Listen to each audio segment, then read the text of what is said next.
Sveiki, mano vardas Šaila ir šis vaizdo įrašas buvo visiškai sukurtas naudojant dirbtinį intelektą. Vienas iš pagrindinių Crowdy AI pokalbių roboto privalumų yra jo lankstumas valdant klientų užklausas. Nors dirbtinis intelektas gali tvarkyti daugumą įprastų užklausų, kai kuriuose situacijose svarbu užtikrinti, kad įsikištų gyvas darbuotojas. Štai kodėl Crowdy AI suteikia galimybę bet kuriuo metu perduoti dialogą tikram palaikymo agentui neprarandant konteksto ir su sklandžiu perėjimu.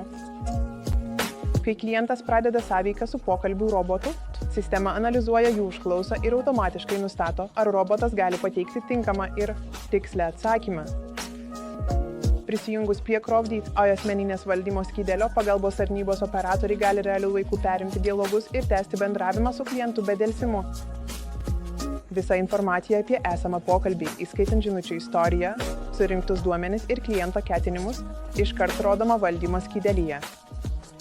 Norite sužinoti daugiau? Susisiekite su Crowdy AI.